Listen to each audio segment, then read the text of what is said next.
should be so proud. 3, 2, 1. Hello, everybody, and welcome to episode 44 of the Showerpodcast, the podcast where I'm in my shower and you do you. I'm your host, Chip, and today's topic is, again, something a bit more personal, but it is based on a quote that I've heard and on which I'd like to expand and give you a bit my personal experience and take, and also understand, let's say, if it's relatable to most of you. The quote went among those lines. I'll try to remember clearly what it was said. And it was about achievements.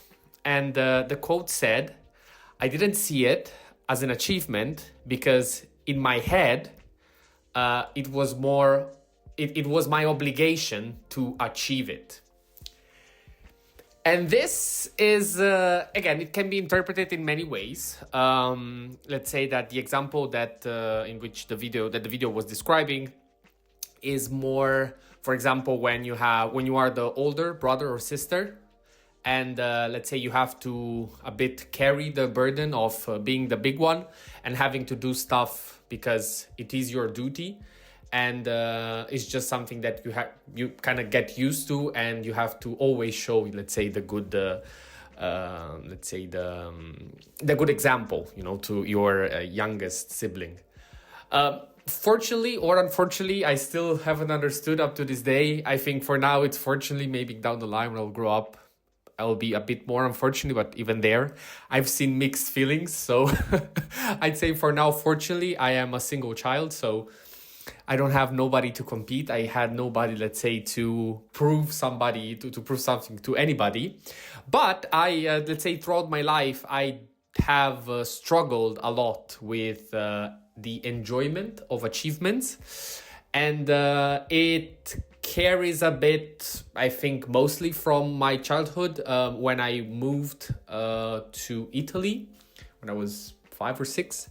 Let's say I was not necessarily, I was a pretty curious child, and in general, I liked studying, or at least I didn't mind school.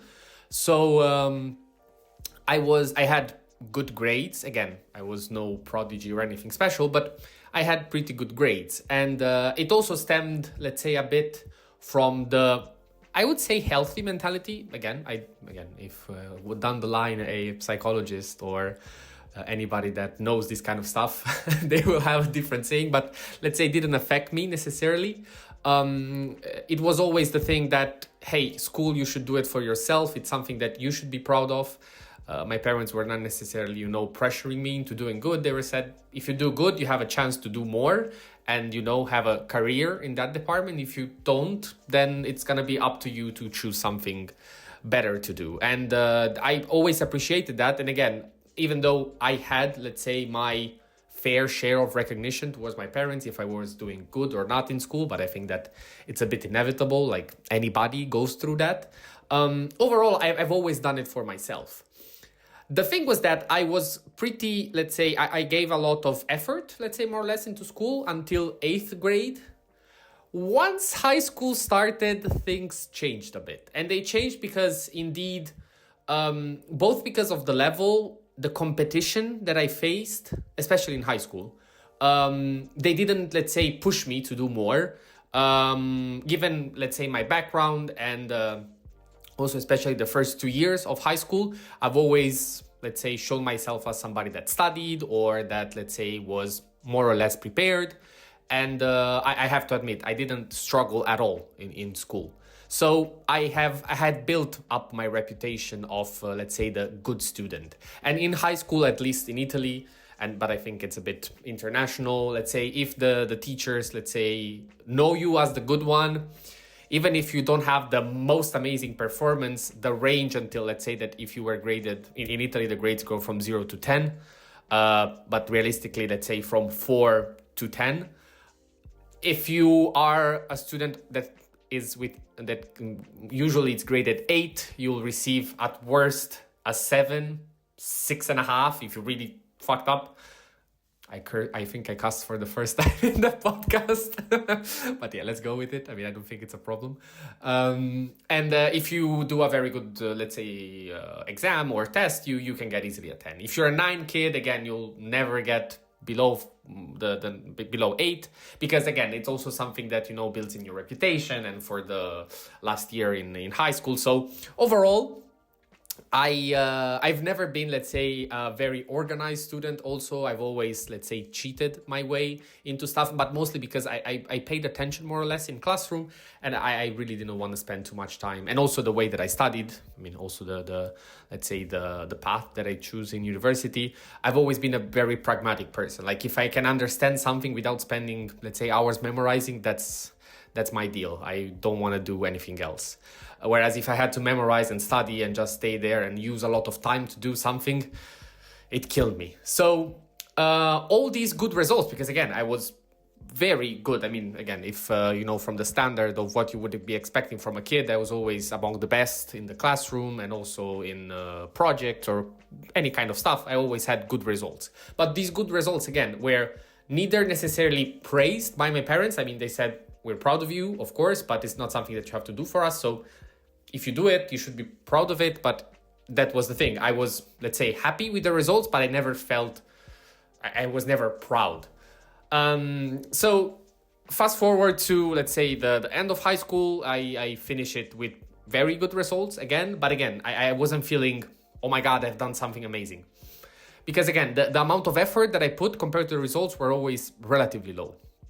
And this thing also then, let's say, expanded also in university, where let's say the challenge was definitely way up, and for sure you couldn't rely anymore on that good student. Like for the professor, you were any student, like you were really a random number. So if you did good, you received good. If you did bad, you would receive bad, period.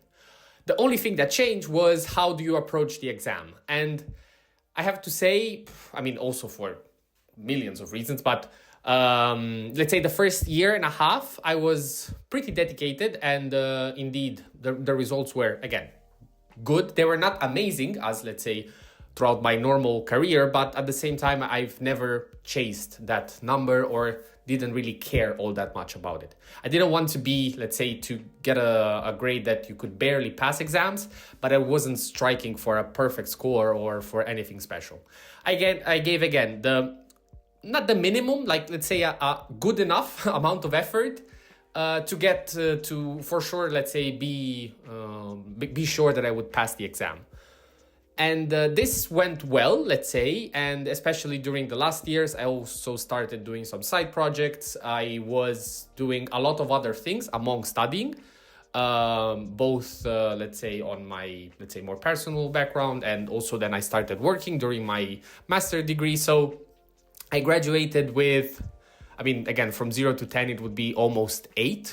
Yeah, something like that. So I was more than happy. And also, fortunately, in my background in IT, people look to that when they hire you, but up to a point. Like that is only transferable if you want to do a PhD. If you want to stay in the, let's say, in the university realm, then yes, there is a reason for you to keep up your grades, because it is indeed, let's say, one of the most looked aspects of how they grade you. And fast forward to today, where most of my achievements, and again, they have been pretty amazing achievements, I've never managed to, let's say, fully enjoy them. I'm happy for them, but the problem is that I see them coming. And what I mean by that is, connecting to the initial phrase, is that in my head, it's an obligation. Like, what else should I do? Why shouldn't I do that? Why shouldn't I strive to get a promotion, to get better?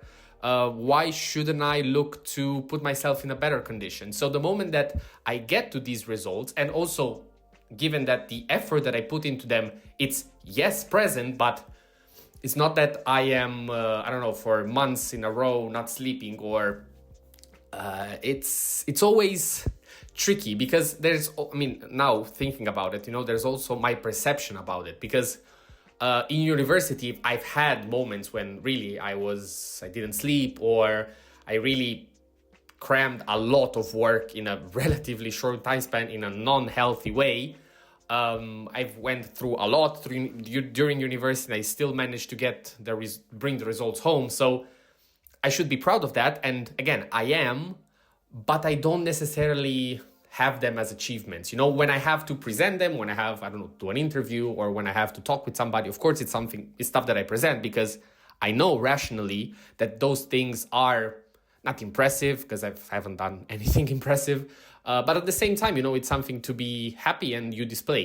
But for example, if we have to talk about this, me sticking to 44 episodes right now and still counting, or I don't know, being able to do a certain shot in tennis, getting an ace in, it really the most random stuff. I get so happy, and I talk about it as I don't know, I entered in the most important company in the world, or I don't know, I've solved one of the hardest problems in the universe. Like, it's stuff that, satisfies me, because I know that I am leveraging, let's say, my talent, but at the same time, I am also, let's say, rewarded by something that I wasn't that good at doing. And that feeling, the thing, the connection that, as I said before, I don't see it as an obligation, It's something that just I've wanted to do, I've struggled to do, and then achieved it. It's what brings me joy. And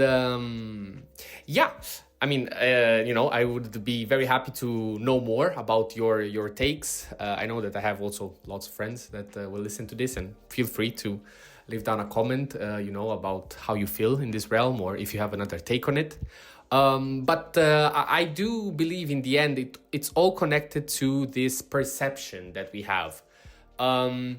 How are we envisioning, and how is the achievement that we got or strive to do, how do we see it? Do we see it as an obligation? Do we see it as a challenge? Do we see it as something that should be ours, but it's not?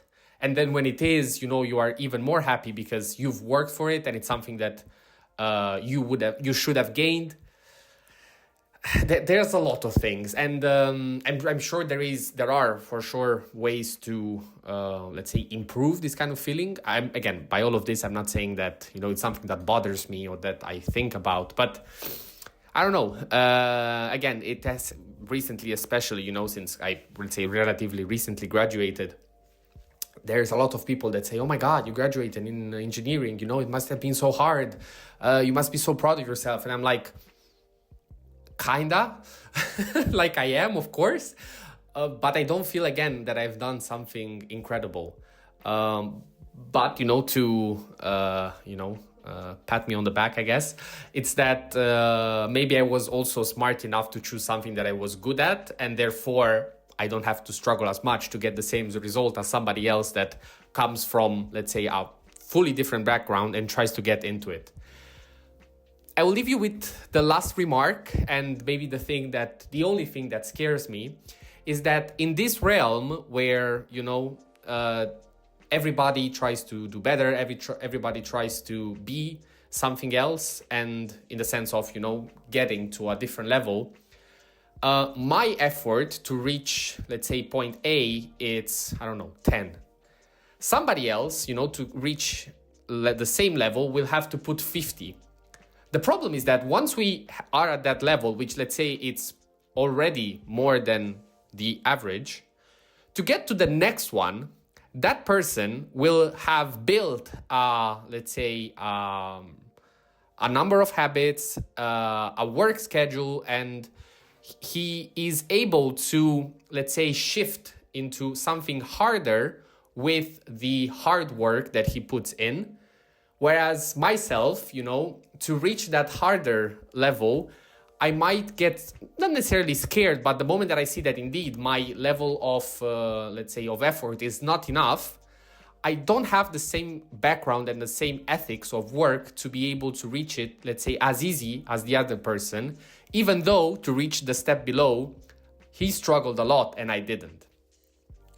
You could also maybe I will leave this topic, for another day where we can discuss about talent and hard work. I know that some of my friends listening will smile at this because we have had a pretty serious discussion about it. We'll keep it for another time. Tomorrow's episode is going to be very special. It's going to be about Valentine's Day. So stick around for that, but no more spoilers. Thank you very much for listening. This was episode 44 of the Shower Podcast. Thank you again for listening and see you at the next one.